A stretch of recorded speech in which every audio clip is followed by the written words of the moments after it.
श्री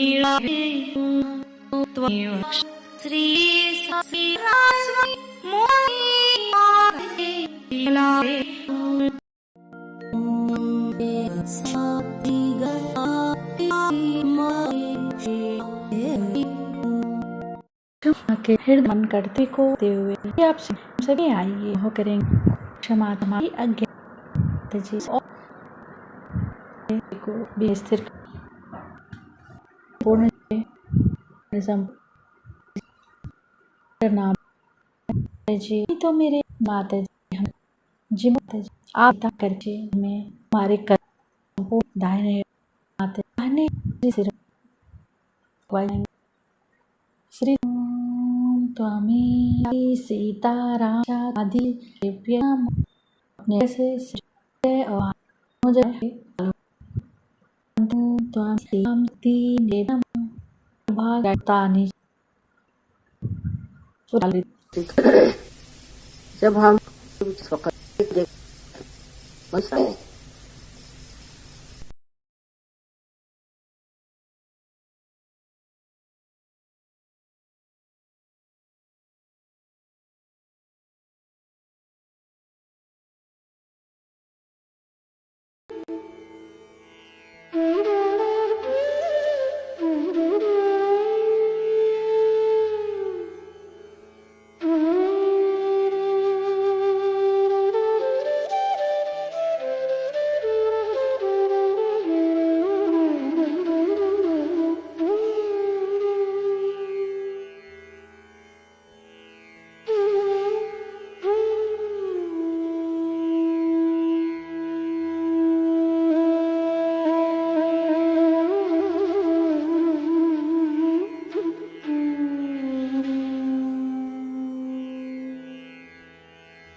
त्वमेव साक्षात्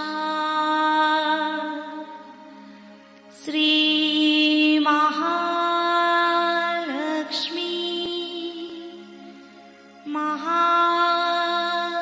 महासरस्वती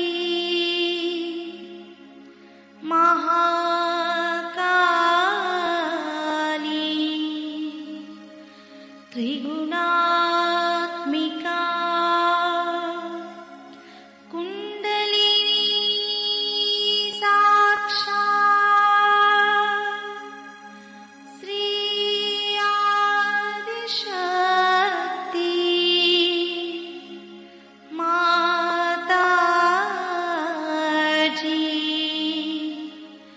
श्री निर्मला देवी नमो नमः। ॐ त्वमेव साक्षात् श्री कल्की साक्षात् श्री आदिशक्ति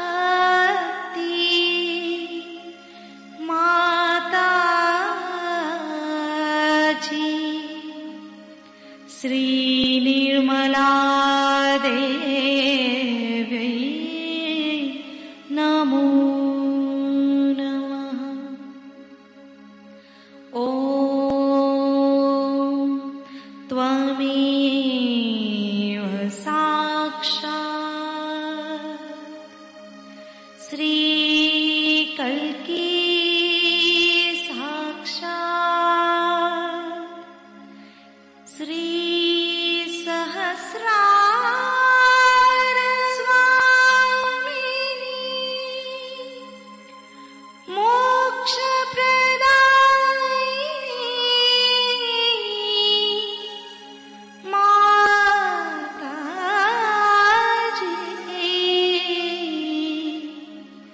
श्री निर्मला देव्यै नमो नमः।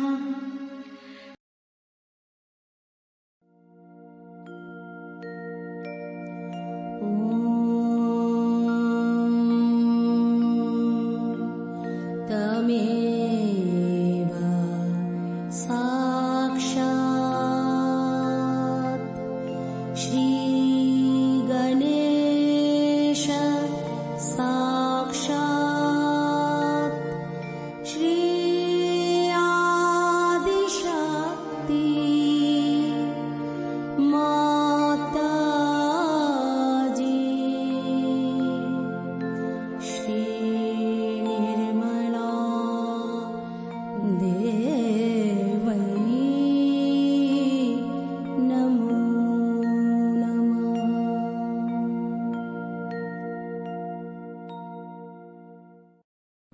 जय श्री माता जी। दोनों हाथ माँ के सामने हृदय में श्री माता जी को नमन करते हुए, माँ की छवि को निरंतर देखते हुए, श्री माता जी हम सभी आपसे बहुत प्रेम करते हैं, कृपा करके हम सभी के हृदय में आइए। हृदय में माँ के प्रेम को अनुभव करेंगे।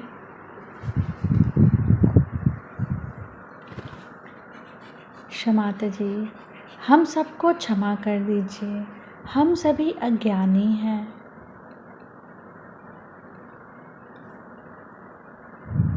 क्षमा जी, हम सभी के हृदय को और पावन कीजिए।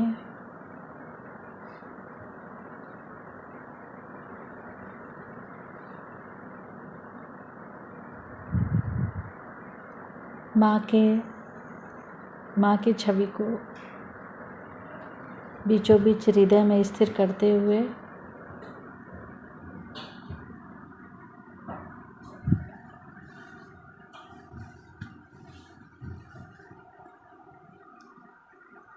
धीरे धीरे अपने संपूर्ण चित्त को दोनों हाथों पे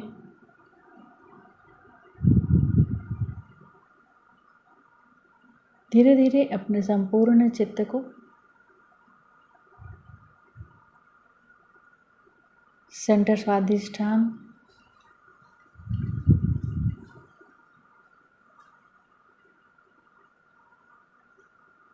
सेंटर नाभि, राइट हृदय। श्री माता जी, आप ही तो मेरे अंदर जिम्मेदारी भाव है। श्री माता जी, कृपा करके हम सब के अंदर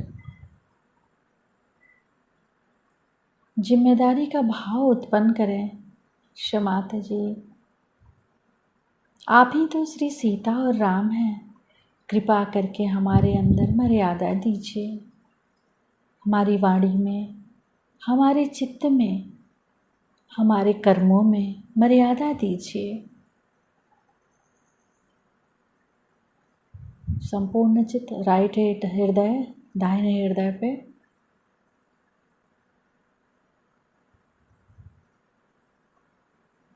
श्री माता जी, हमारे दाहिने हृदय में श्री सीताराम जी की समस्त आशीर्वाद दीजिए।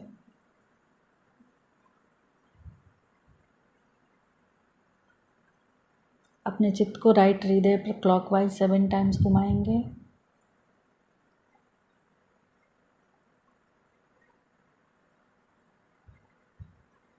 श्री सीताराम साक्षात मंत्र। ओम त्वमेव साक्षात श्री सीताराम साक्षात श्री आदि शक्ति माता जी श्री निर्मला देव्यै नमो नमः।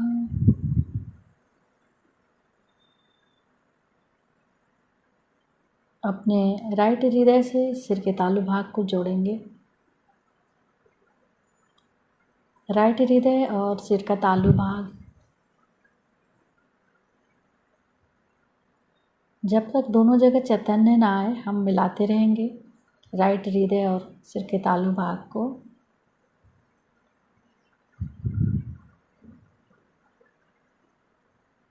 एक बार और मंत्र, ओम त्वमेव साक्षात् श्री सीताराम साक्षात् श्री आदि शक्ति माता जी श्री निर्मला देव्यै नमो नमः।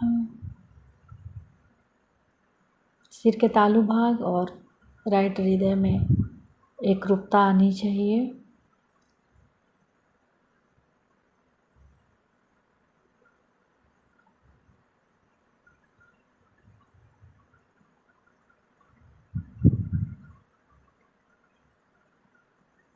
पूरे चित्त को सिर के तालु भाग पर रखकर अमृतवाणी सुनेंगे। एकत्रित होंगे।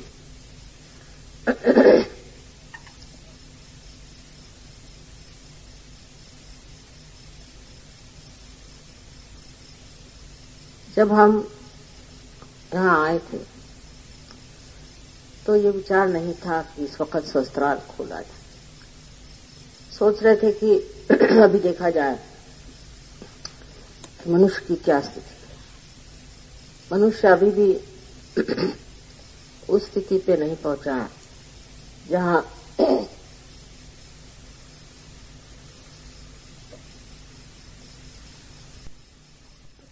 वो आत्म साक्षात्कार को समझ सके। हालांकि इस देश में साक्षात्कार की बात अनेक साधु संतों ने सिद्धों ने की है और इसका ज्ञान महाराष्ट्र में तो बहुत ज्यादा है। कारण यहाँ जो मध्य मार्गी थे जिन्हें नाथपंथी कहते हैं, ये नाथ लोग, उन लोगों ने आत्म कल्याण के लिए एक ही मार्ग बताया था, आत्मबोध का। खुद को जाने बगैर आप कोई भी चीज प्राप्त नहीं कर सकते। ये मैं भी जानती थी, लेकिन उस वक्त जो मैंने मनुष्य की स्थिति देखी वो बहुत विचित्र थी कि वो जिन लोगों के पीछे भागते थे उनमें कोई सत्यता नहीं, उनके पास सिवाय पैसे कमाने के और कोई लक्ष्य नहीं। और जब ये सत्य जानता और लोग बड़ी एक बहुत जो लेकर किसी को जो घोषणा करता और उनको मिले प्रति मनुष्य भी अपने पर वो राष्ट्र से पहले तो एक तरह पहचान वो अब पाई में थ्रिच को समझ बनना चाहिए। क्या वो सबसे तो ज्यादा और जब एक बड़ा भाई यहाँ न दुष्ट एक बैठे थे तो ले जा रहे उसको जब पहले क्या है सबसे तीन के साथ पैसा इन लोगों तो उस तीसरे में आपको भाग पता नहीं क्या ऐसे और इस ये राक्षस तब हो गया तो ने कहा दूसरे समुद्र की खोला मैंने तो मैं अभी जैसे टिकट खट से ये सब देता है और तब उसका घर का अब और ऐसे खबर समझ ज्यादा से ज्यादा उससे आगे चेता क्या बरती सब बहुत पार बना देता एक इंसान को पार कराना बहुत आसान था, एक आदमी को ठीक करना बहुत आसान था। पर कलेक्टिवली सामूहिक में ये कार्य करने के लिए फिर जो मैंने मनुष्यों के बारे में अनुभव किया था उस पर थोड़ा सा काम ऐसा कि मैं जब देखूं कि किसी आदमी में एक दुर्गुण है या उसके अंदर कोई तकलीफ है या उसके अंदर कोई कंडीशनिंग है, तो उसको निकालने के लिए क्या करना चाहिए। क्योंकि एक आदमी को एक परेशानी, दूसरे को दूसरी, तीसरे को तीसरी, अगर सामूहिक कार्य करना है तो एक ही जागरण से सबको लाभ होना चाहिए, सबको फायदा होना चाहिए। अब ये मैं आपको समझा नहीं सकती कि कब समय है कि सामूहिक चेतना का जो कार्य किसी ने नहीं किया था, ये बात सही है, वो मैंने बहुत ध्यान धारणा से प्राप्त किया। अपनी कुंडलिनी को चारों तरफ घुमा के अपने कुंडलिनी को बार बार लोगों पर उसका असर डाल के, और बिल्कुल इस मामले में कोई भी नहीं जानता मेरे अंदर क्या शक्तियां हैं, मैं कौन हूं, कोई जानता। हमारे घर में भी कोई नहीं जानता था और ससुराल में भी कोई नहीं जानता था, मैके में भी कोई नहीं जानता और मैंने कभी किसी से बताया भी, क्योंकि बताने से भी खोपड़ी में जाना तो आसान चीज है ना। इंसान की खोपड़ी ऐसी मैंने देखी कि इसमें तो कोई भी विचार घुसना बहुत मुश्किल। सब अपने को घमंड में बैठे हुए, सब अपने कुछ के कुछ समझ रहे हैं। अब इनको कौन बताए। जैसे कबीर ने कहा, कैसे समझाऊं सब जग अंधा। मुझे तो लगा अंधा नहीं है पर अज्ञानी बहुत है, एकदम अज्ञान का भंडार, और ये इतना सूक्ष्म ज्ञान इनको कैसे दिया जाए। लेकिन कुंडलिनी उस लेडी की, उस देवी की जब जागृत हुई तो मैंने देखा कि उसके अंदर एक सूक्ष्म शक्ति आ गई और वो उस सूक्ष्म शक्ति से मुझे समझने लगा। उसके बाद 12 आदमी पार हुए और पार होने के बाद हैरान हुए कि उनकी आंखों में एकदम चमक आ गई और वो देखने लगे सब चीजों। एक अजीबोगरीब संवेदना उनके अंदर आई जिससे वो महसूस करने लगा। पर शुरुआत के 12 लोगों के हर एक चक्र पर मैंने अलग अलग काम, क्योंकि जो नींव में चीज पड़ती है वो मजबूत हो गई। उसकी मजबूती करने के लिए काफी मेहनत करनी पड़ी, क्योंकि हालांकि उनकी कुंडली जागृत हो गई थी, पर आप जानते हैं कि कुंडलिनी के जागृत करने के बाद भी उसको ठीक दशा में ले जाने के लिए ध्यान धारणा आदि करनी पड़ती और उसको बिठाना पड़ता है।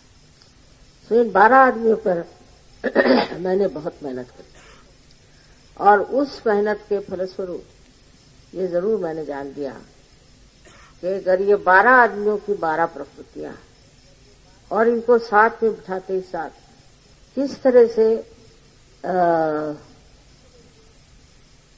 कहना चाहिए कि आत्मा की जो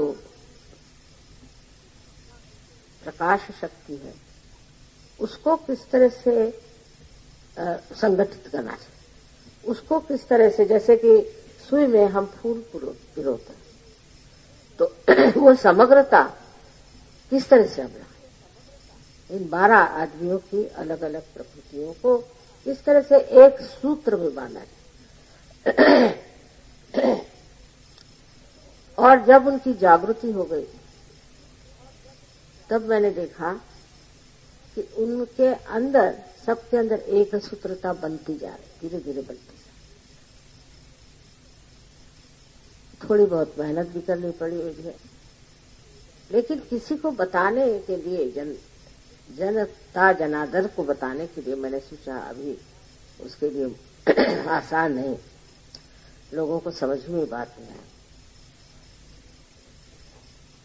फिर कावजी जहांगीर हॉल में एक प्रोग्राम का आयोजन, वहां मैंने पहले बताया कि कितने राक्षस आए, कितने राक्षसी आए, ये लोग क्या करेंगे।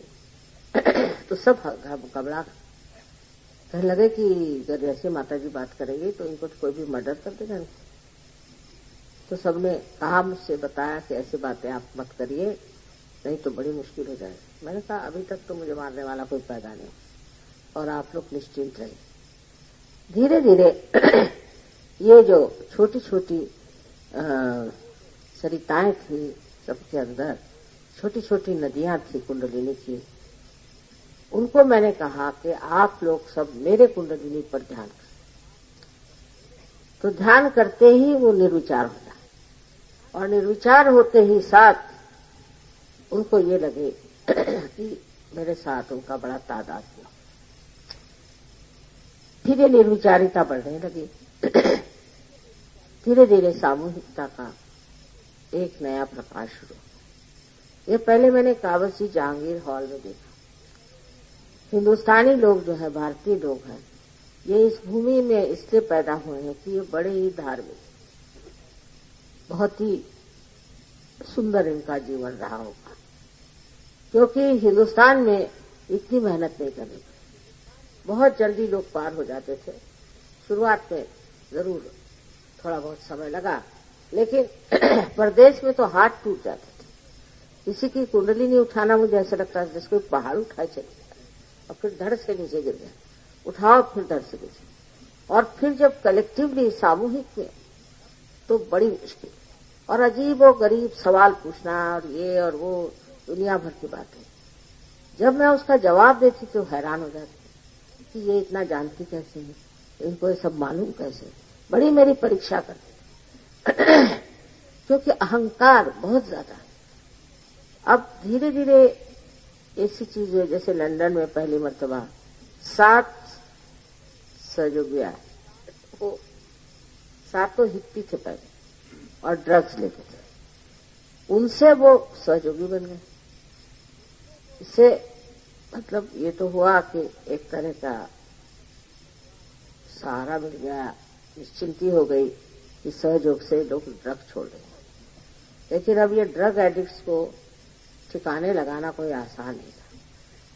उसे एक अच्छा ही हुआ, क्योंकि उनपे जो हमने मेहनत करी उससे एक अनुभव आ गया कि कठिन से कठिन भी कोई इंसान हो, जब उसकी इच्छा होती है कि उसे योग प्राप्त होना चाहिए, उसे आत्मज्ञान होना चाहिए, इच्छा मात्र अगर हो तो वो पार हो जाए। तब मैं सबसे कहती थी कि आप हृदय से इच्छा करें कि आपको आत्म साक्षात्कार से, बस उसी पर लोग खट से पार हो जाए। अब उसमें अनेक देशों के अनुभव हैं मेरे पास, जिससे जैसे रशिया है या यूक्रेन है या रोमानिया, ये देशों का मेरे ख्याल से हमारे देश से कभी संबंध रहा होगा जबरदस्त, और यहाँ से नाथपंथी जैसे मच्छिंद्र नाथ, गोरखनाथ, ये लोग गए होंगे जरूर, क्योंकि इनके यहाँ जो चीजें मिली मुझे, उससे पता हुआ कि ये लोग कुंडलिनी के बारे में ईसा से 300 साल पहले से जानते हैं। तब ये समझ में आया कि ये लोग इतने जल्दी पार कैसे हो जाते। महाराष्ट्र में बहुत काम किया नाथपंथियों में, और मैंने भी बड़ी मेहनत की, पर दुख की बात यह है कि जो चीज नॉर्थ इंडिया में हम कर पाए वो महाराष्ट्र में अभी भी मैंने की। समझ में नहीं आता, जहां पर संतों ने अपना खून डाला, और हर एक महाराष्ट्रियन को मालूम है कि नाथ कौन थे, उन्होंने क्या कार्य किया, क्या नहीं। और पता नहीं क्यों कि जो चीज मैंने नॉर्थ इंडिया में पाई, पहले तो मैं दिल्ली को बिल्ली ही कहती थी, सालों मेहनत की वहां भी लेकिन उसके बाद जो सहयोगी वहां मिले हैं और जिस तरह से सहयोग फैल रहा है, इस पे मुझे बड़ा आश्चर्य था। उतना प्रवाह देख करके यह आश्चर्य होता है कि जहां पर इतना संत साधुओं ने काम किया है, इतनी मेहनत की है, और बचपन से हम लोग यही सीखते आए, पढ़ते आए, यहाँ पर सब लोग यही बातें करते थे। उस महाराष्ट्र में सहयोग उतना गहरा नहीं बैठा जैसा कि नॉर्थ में बैठा। इसका क्या कारण हो सकता है? एक ही मुझे लगता है कि जब पहले ही से सब चीज मालूम है तो उसके प्रति जो है अवज्ञा हो जाती, उधर इंडिफरेंस हो जाती। संस्कृत में श्लोक है, प्रतिपरिचयात अवज्ञा संतत गमनात् अनादरो भवति प्रयागवासी कूपे स्नानम समाचरन्ति। कि जब बार बार आप कहीं जाते हैं, बार बार आप किसी से मिलते हैं तो आपका अनादर होने लगता है, फिर आपका आदर नहीं रह जाता। क्योंकि प्रयाग में रहने वाले लोग, इलाहाबाद में रहने वाले लोग, गंगा जी में नहाने की जगह त्रिवेणी का संगम है, वो लोग घर में जो कुआं है उसमें नहाते,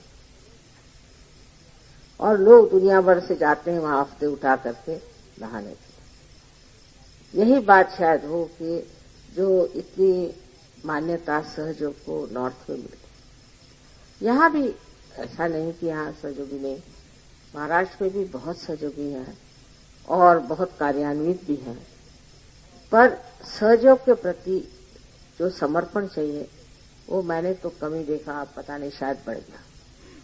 समर्पण का मतलब है कि हमें सहयोगी पद जो मिला है उस सहयोगी पद को हम किस तरह से इस्तेमाल करें। वो सिर्फ हम अपने ही लाभ के लिए, अपनी ही तकलीफ के लिए, अपने ही परिवार के लिए सोचते हैं या सारे संसार के लिए सोचते हैं। ये कुछ समझ में नहीं आता कि महाराष्ट्र की जो संस्कृति है और जो महाराष्ट्र में धर्म की इतनी गहन छाप है, उस महाराष्ट्र में सहयोग इतना नहीं बना पाया। और गुजरात में जहां नारगोल में हमने ब्रह्मरंध्र खोला, वहां तो बहुत ही कम। गुजरात के लोग तो बड़ी समझ में नहीं आते, बहुत मेहनत की, गुजरात भी गए, पर सबसे ज्यादा महाराष्ट्र में मेहनत की। क्योंकि आज यहाँ महाराष्ट्रीयन लोग बहुत हैं। मुझे कहना यह है कि सहयोग को बढ़ाने के लिए सबसे पहले आप ध्यान धारणा करें और गहरे उतरें। जब गहरे आप उतर जाते हैं तब आपको लगता है कि मैं ही क्यों इसका मजा उठाऊं, और लोग भी इसका मजा उठाएं। और जब ये भावना अंदर आती तो सहयोग फैलता है, और उसके बाद मनुष्य जो है अपने जीवन में यही सोचता है कि दूसरों को सुख देना, दूसरों को आनंद देना, इससे बढ़ के और कोई चीज, और सब चीजों को भूल जाता है। ये जब होता है तब सहयोग बढ़ता है। रात दिन वही चिंतन, रात दिन वही सोचना, इसमें मजा आता है। आज यहाँ देखकर मैं बहुत खुश हुई कि सारे दुनिया से यहाँ लोग आए। इसके अलावा और भी लोग जो कहना चाहिए कि परदेश से तो आए हैं और यहाँ के लोग आए हैं, और दिल्ली वगैरह से भी इतने लोग आए। ये कम से कम एक बड़ी मुझे आनंद की बात लगती है कि इस कठिन जगह आप लोग कैसे सब पहुंचे। ये तो प्रेम की महती है, और ये सिर्फ प्रेम में आप लोग यहाँ पहुंचे, ये बहुत बड़ी चीज है। लेकिन इसमें बस फर्क ये है कि जिस तरह से सहयोग, अब देखिए कोल्हापुर में कितनी मेहनत की, कोल्हापुर में बहुत मेहनत की, लेकिन कोल्हापुर में सहयोग बहुत कम। आश्चर्य की बात है, ऐसा क्यों होता है? उन्होंने कहा पंढरपुर में 800 सहयोगी, पर ऐसा बाहर नहीं होता। गाजियाबाद में जाओ तो 15,000, फिर आप और फरीदाबाद में जाओ तो 16,000, आप हरियाणा में जाओ तो वहां 25,000, तो 1000 की बात होती। और महाराष्ट्र में कि 800 आदमी यहाँ है, 500 आदमी वहां है, 700 आदमी वहां। इसका कारण क्या है मैं आज तक नहीं समझ पाई। यही अगर सोचना है, यही सोच सकते हैं कि यहाँ पर आत्मज्ञान, आत्मबोध, महानुभाव पंथ आदि अनेक चीजें इतनी ज्यादा असलियत की हो गई कि अब इधर ध्यान ही नहीं। ऐसे इन लोगों को महाराष्ट्र में पैसे की ललक नहीं, जैसे आपको गुजरात में, उत्तर प्रदेश में भी, उत्तर भारत में भी काफी पैसों के, महाराष्ट्र में बात सुबह से शाम वो भगवान के 4 बजे उठ करके ध्यान करना, ये करना, वो करना चलेगा, पर उसमें एक तरह की मैकेनिकल बात हो, उसमें हृदय से करें, भक्ति से करें, और उस भक्ति को बांटने की कोशिश करें। ये महाराष्ट्रियंस को करना चाहिए। माना मैंने कि महाराष्ट्र में ही हमारे गणपतिपुळे का प्रोग्राम होता है और महाराष्ट्र में काफी अच्छे सहयोगी, गहरे, बहुत गहरे, यहाँ की युवा शक्तियां भी बहुत अच्छी। लेकिन तो भी मैं कहूंगी कि जिस तरह से सहयोग नॉर्थ में फैला है, अब जहां देखो, अब बाराबंकी में है, हमारा उन्नाव जहां ससुराल वहां है, हर जगह, हर एक गांव में, हर जगह जहां एक आदमी पहुंच गया सब सहयोग। जैसे कोई सूखी हुई लकड़ी रहती है, उसमें जरा सी चिंगारी पड़ जाए तो आग लग जाती, इस तरह से हो रहा। ये आखिर किस कारण इतने जोरों में बह रहा है समझ में नहीं आते। और जो हो जाते वो कोई सवाल नहीं, कुछ नहीं। पर महाराष्ट्र में सवाल बहुत पूछे, क्योंकि पोथियां सब पड़ बैठे हैं घर में, रोज एक एक वो। आप देखिए किसी महाराष्ट्रियन के यहाँ कम से कम 10 गुरुओं के फोटो हैं, उसमें से सच्चे शायद एक आध दो ही हों, और सब तरह की मूर्तियां। गणेश जी का वास यहाँ, 4 यहाँ गणेश जी बैठे, जैसे कहने चाहिए कि वैसे तो अष्टविनायक कहते हैं, पर 4 मैं इसलिए कह रही हूं कि एक एक गणेश के 2-2 एस्पेक्ट या 2-2 विशेष अलग अलग यहाँ है।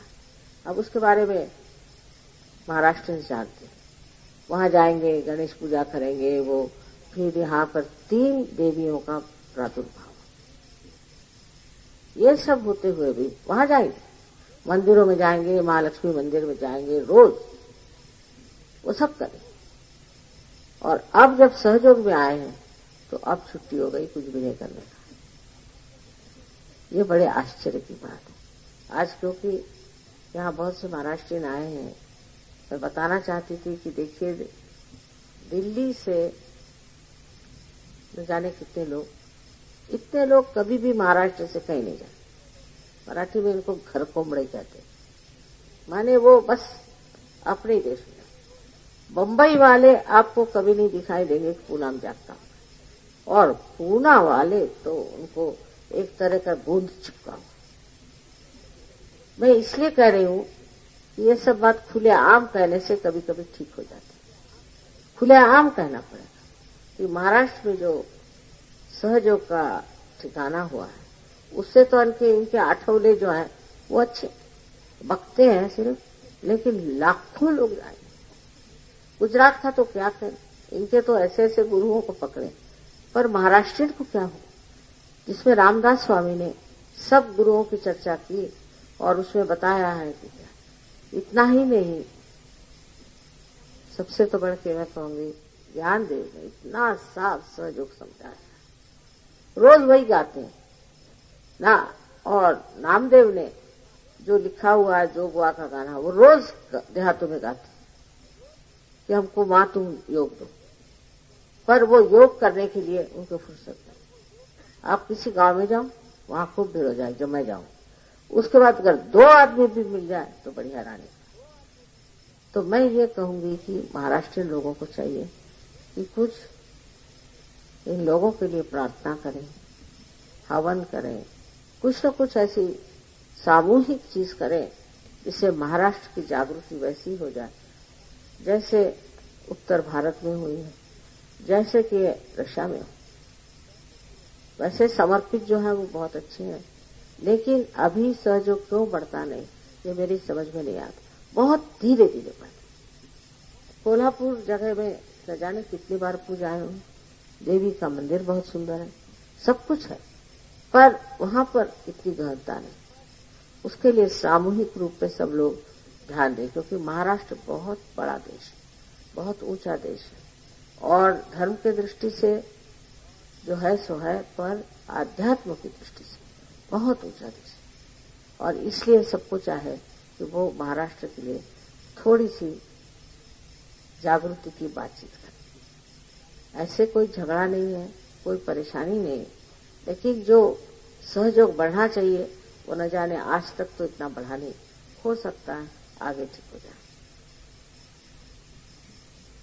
अब जो आप लोग इतने यहाँ आए, इससे न जाने क्यों मुझे एक अजीब तरह की अनुभूति हुई कि किस तरह से 25 साल में इस छोटी सी जगह में आप लोग आए।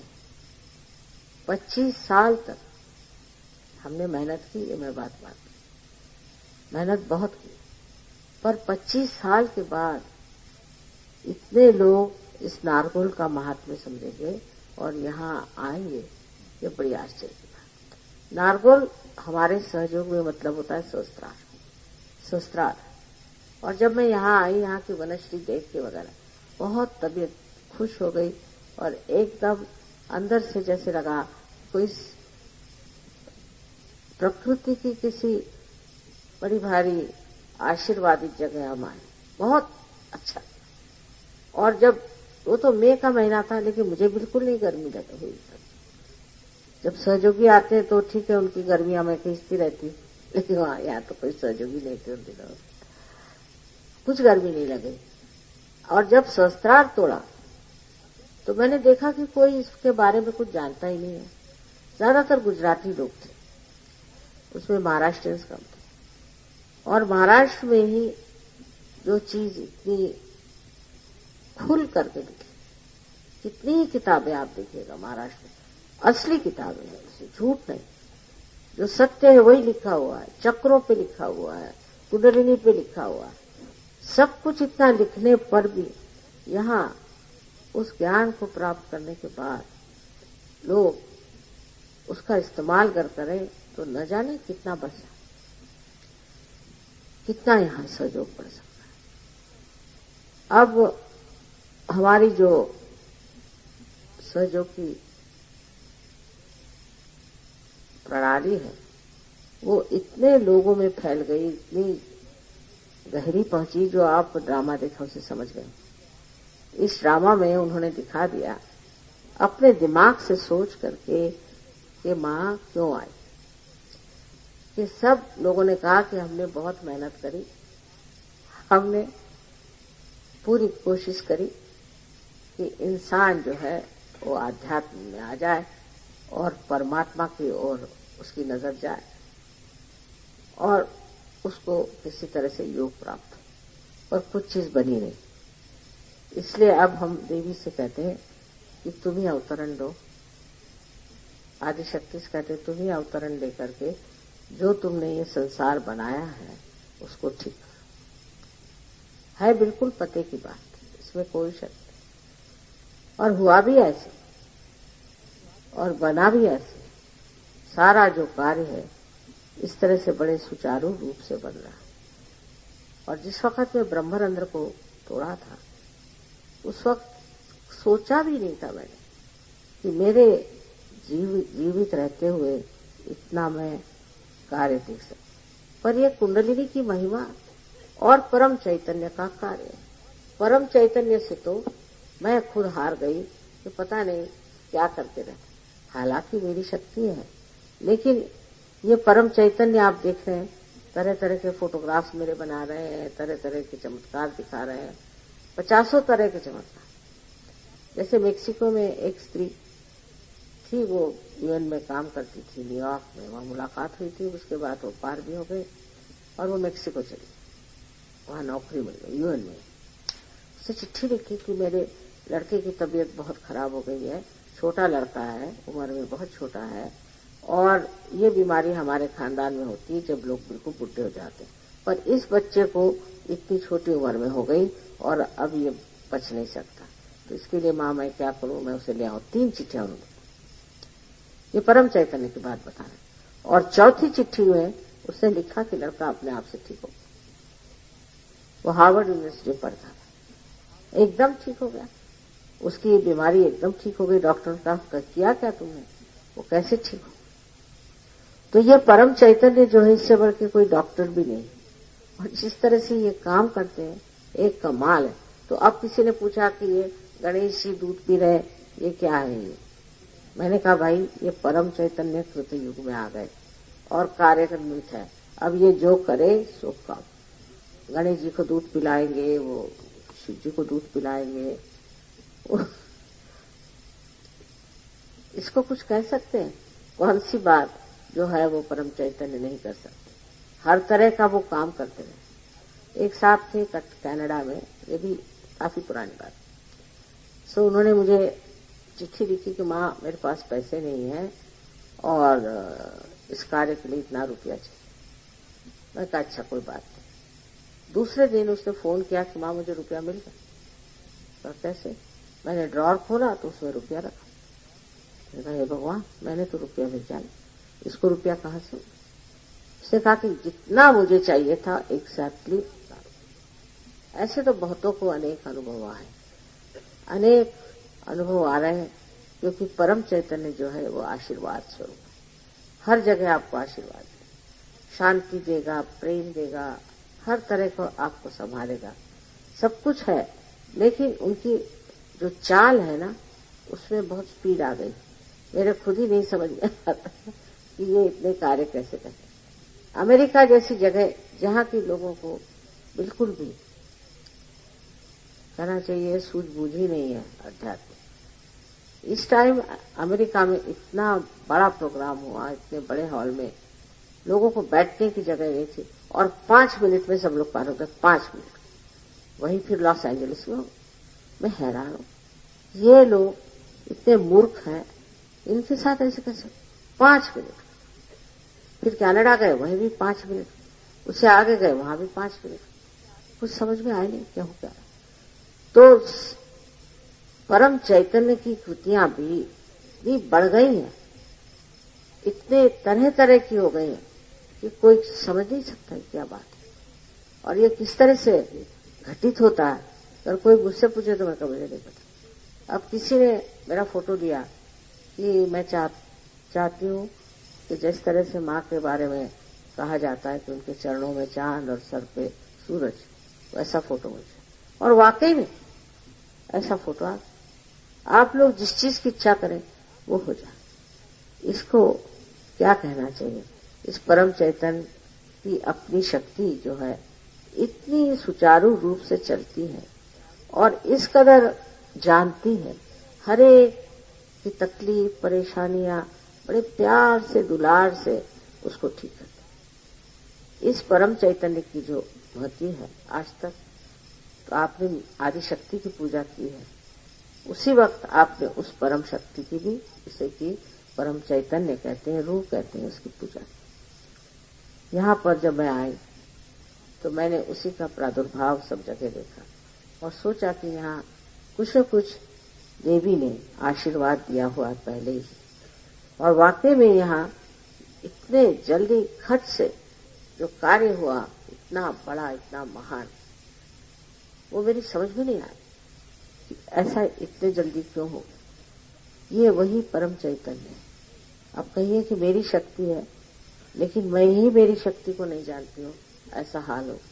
इतने जोरों में दौड़ रही है कि समझ में नहीं आता कि अब क्या करेगी और आगे क्या करेगी। मतलब ये है कि ये जो शक्ति है ये इतनी अब आतुर है, ये लालायित है कि संसार में ये जो विश्व का परिवर्तन है, ग्लोबल ट्रांसफॉर्मेशन है, उसको करने में बिल्कुल देर नहीं करना। पर जो इसमें आएंगे और जो इसके लिए करेंगे वही प्राप्त कर सकते। अब महाराष्ट्र में यही मैं आपको बताना चाहती हूँ कि ये शक्ति कार्यान्वित हो रही बड़े जबरदस्त, और आप लोगों को सबको चाहिए कि इसमें पूरी तरह से आप जान ले, समझ ले, इस शक्ति की जो कार्य करने की प्रणाली है उसे समझ ले और उसके माध्यम से आप काम कर सकते हैं। और अगर वो आप इस्तेमाल करना शुरू करते हैं इस शक्ति को, तो हर कार्य को आप कर सकते हैं। अगर कोई आदमी आपको सता रहा है तो उसको भी एक तरह से बंधन दे सकते हैं। कोई कार्य करना हो उसको बंधन दे सकते हैं, सिर्फ बंधन। और बंधन में क्या करते हैं? आपकी ये जो शक्ति आपके अंदर से बह रही, उस शक्ति को ही आप लपेटते हैं और उस शक्ति को, उस जो भी आपको प्रश्न है, जो भी आपके लिए एक प्रॉब्लम है, उसको आप बंधन दे देते हैं। वो शक्ति उस पर कार्यान्वित होती। आपके पास ये शक्ति, आप इतने शक्तिशाली हैं, अगर आप इसको इस्तेमाल करें तो न जाने कहाँ इसका। पर मनुष्य खोया हो, और पान होने के बाद भी अभी जब तक हम लोग इसको वो चीज विशेष न समझे तब तक सहयोग फैलना बड़ा मुश्किल है। रूमानी आदेश जिन्होंने कभी सुना ही नहीं कि आदिशक्ति नाम की क्या चीज है, ऐसा मैं सोचती हूँ, वहां सहयोग इतने जोर से फैले, बड़ा आश्चर्य। वहां 5000 सहयोगी एक शहर में, अब तो और बढ़ गए। वही चीज इस महाराष्ट्र में होना चाहिए और बार बार मुझे इसकी चिंता लगी रहती है कि ये चीज महाराष्ट्र में क्यों नहीं होती, क्यों नहीं सहयोग इस तरह से फैल रहा जैसा फैलना चाहिए। बड़े बड़े शहर हैं, बड़ी बड़ी जगह है, वहां ये कार्य होना है। तो आज के दिन एक बहुत बड़ी बात हुई है कि 25 साल इस चीज से जूझते जूझते इस दशा में हम आ गए कि यहाँ पर इस जगह आप लोग आए हैं, इसका गौरव बढ़ाने, इसकी महत्ता बढ़ाने और इसको पुनीत करना। मेरे लिए वो शब्द नहीं, जब मैं सोचती हूँ तो जी मेरा भर आता है आप लोगों के प्रति। कहाँ कहाँ से आप लोग यहाँ आए। I'm sorry I have to speak in this language because most of the people only know this language. And some of them know only Marathi, but they know something about Hindi language. But I'm sorry I don't know French. And I don't think in this lifetime I will be able to learn.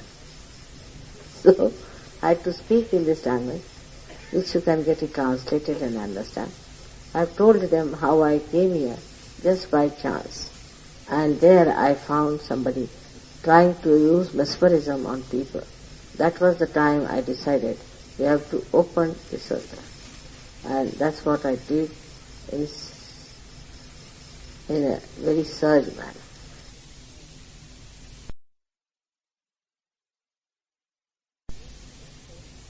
I must say, it was just I desired that now the Sahasrara must be open, that's all. I didn't do anything.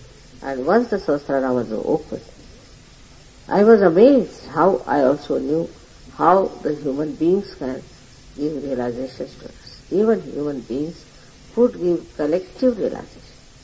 Of course they have to use the photograph, which we can say that is niralamba. The word is niralamba, means you should not have any alamban.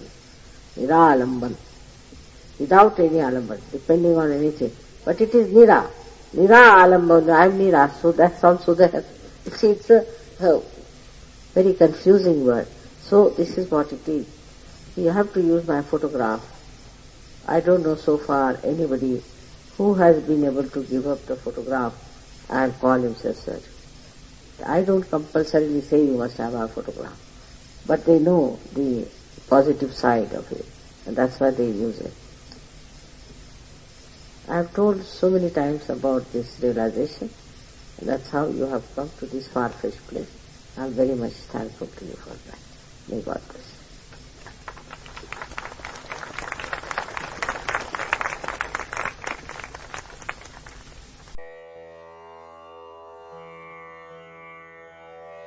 Bhavani Dayani महावाक्यवाणी.